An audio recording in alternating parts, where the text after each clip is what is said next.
샬롬, 초인류 정상국가 6번째. 양심 없는 권력이 자신들의 정보와 인맥을 통해 편법적으로 만들어낸 586 운동권의 기득권 카르텔. 보통의 사람들이 돈을 버는 방법은 그저 주어진 일터나 직장에서 열심히 일하고 저축하는 것이다. 여기에 종잣돈 여력이 되면 주식이나 부동산 투자 등과 병행하여 수익을 얻는 방식으로 조금씩 자신의 부를 눌려간다. 자녀들 대학 보내는 것도 마찬가지이다.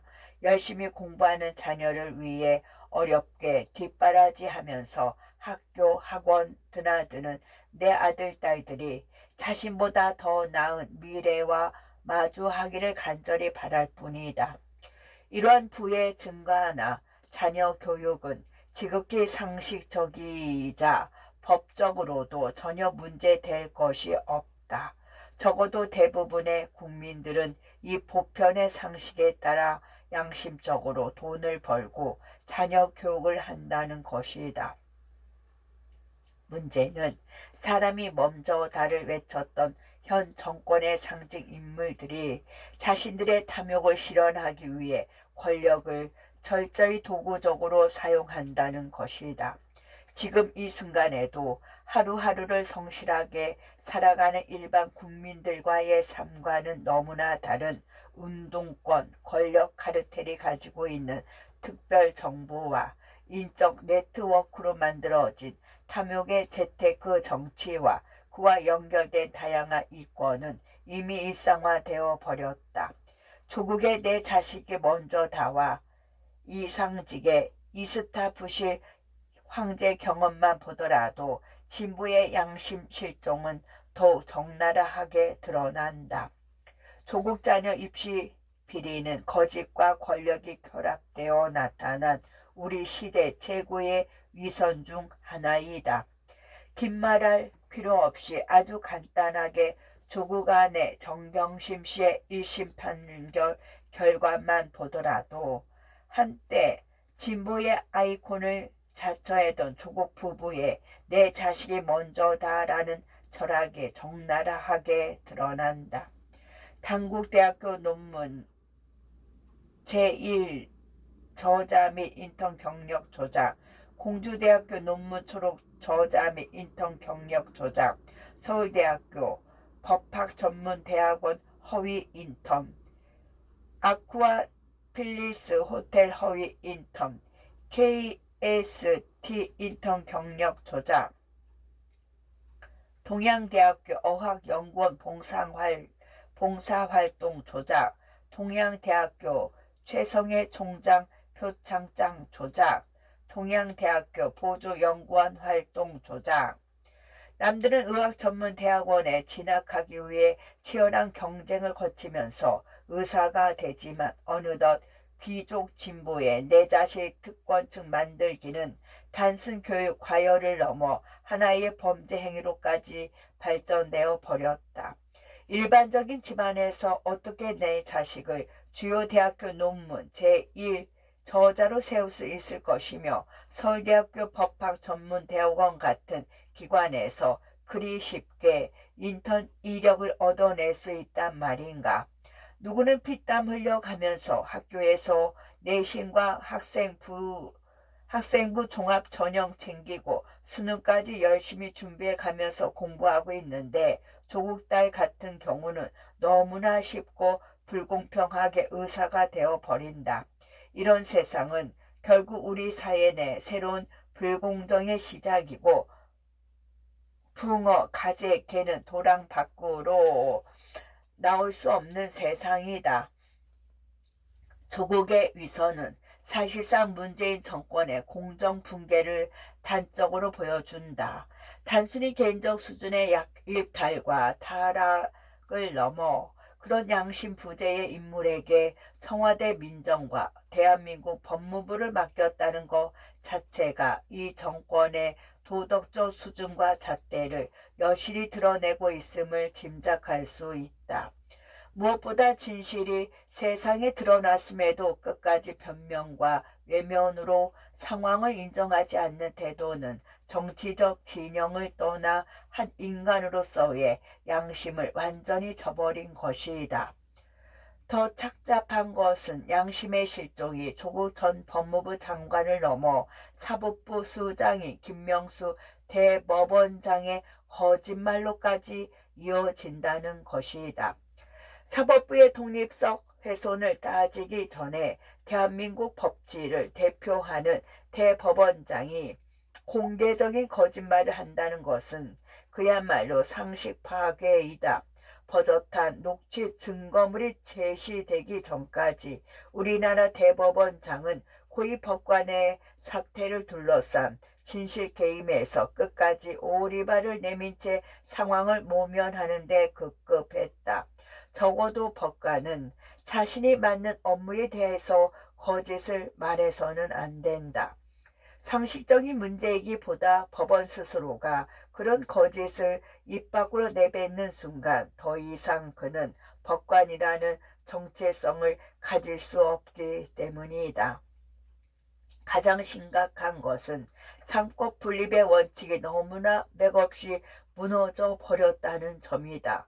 이미 문재인 정권의 입법보조원으로 전락한 입법부는 그렇다 쳐도 사법부만큼은 정의의 여신 닥케의 자존심을 지킬 것이라 기대했다. 그러나 눈을 가리고 엄청나게 사법부의 존엄과 중립을 지켜내리라 생각했던 동념은 하나의 바람에 불과했음을 이번 사태를 통해 확인해 버리고 말았다.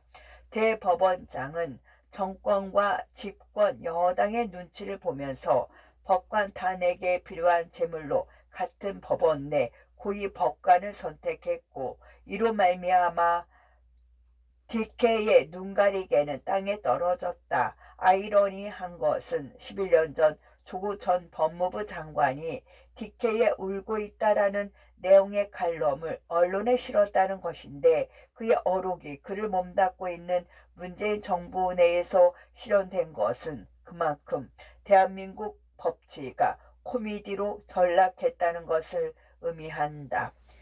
이런 사안의 심각성을 아는지 모르는지 김 대법원장의 해명은 단순히 기억이 불분명해서라는 얘기가 전부였다.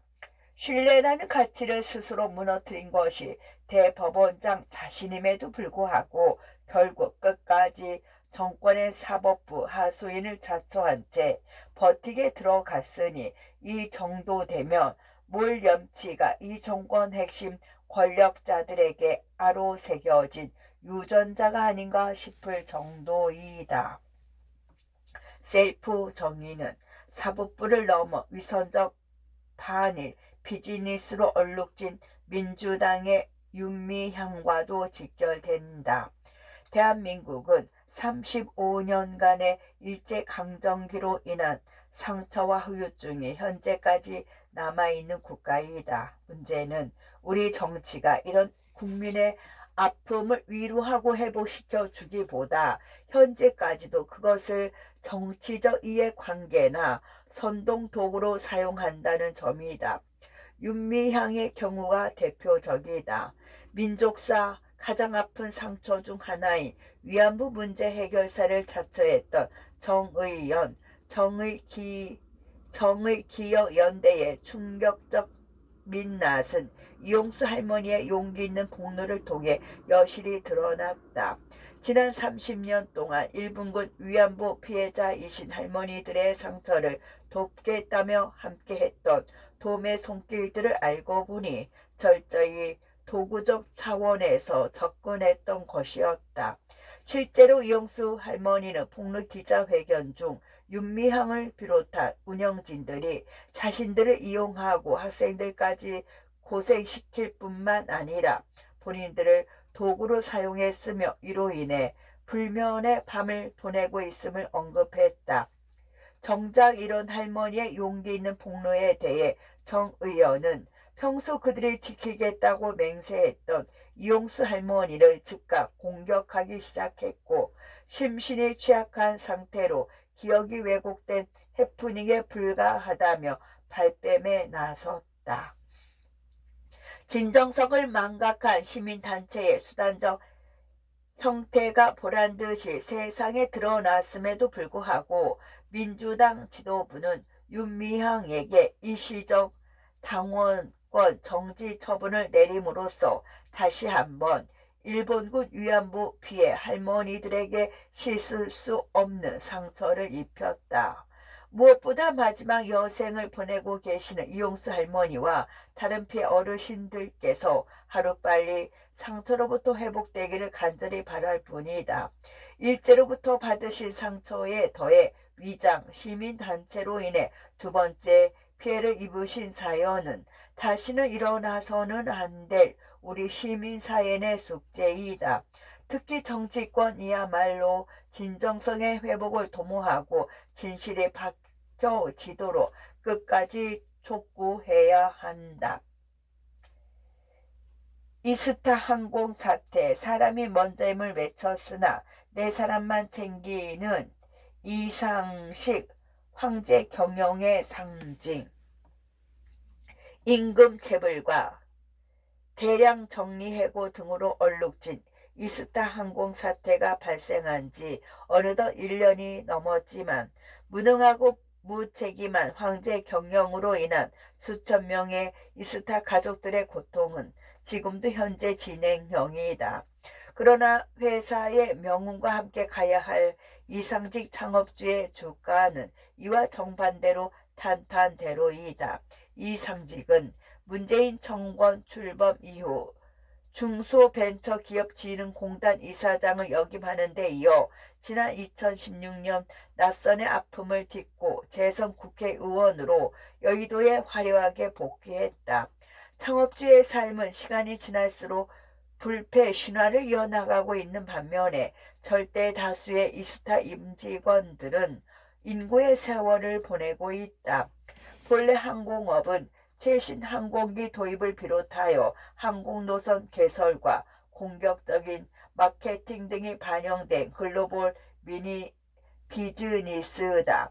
또한 저가형 항공사들이 우후죽순으로 늘어나고 있는 경쟁 시장에 돌입한 이후로는 과거 사업 면허만으로도 승승장구했던 호 시절과는 완전히 다른 환경에 놓여 있었다. 그런 배경 속에서 전문적인 경영 체제를 갖추어야 할 회사가 정작 창업주의 정치 행보가 본격화되면서 여의도에 이은 제2의 취업 창터로 전락해 버렸다. 실제로 여권 실체, 정치인들의 이해관계인들과 창업주의 친인척들의 무분별하게 배치되면서 기업의 수익 관리 능력은 초심과는 완전히 다른 방향으로 나아가기 시작했다.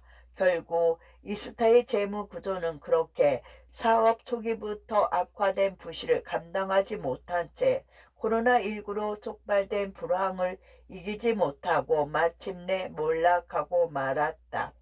이처럼 비즈니스 프로토콜을 완전히 무시했던 황제 경영의 실패가 명확해졌지만 창조주의 실패로 인한 피해는 오롯이 이스타 노동자에게만 전가될 뿐 본인은 기약 없는 지분 헌납만 운운한 채 하루속히 이스타 항공을 팔아 넘기는 데에만 몰입할 뿐이었다.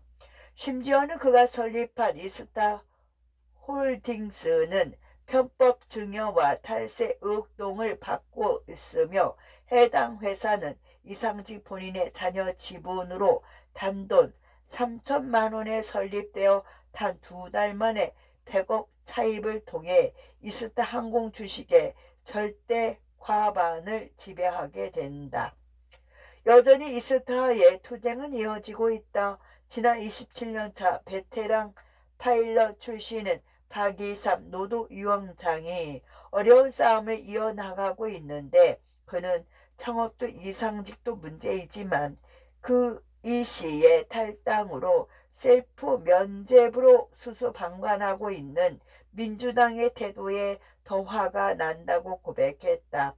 한 사례로 박 위원장이 국회환경노동위원회 국정감사에 참고인 자격으로 출석해 노동자 측의 고통을 호소할 때 여당 의원들이 회방을 놓으면서 자제를 촉구했다고 한다.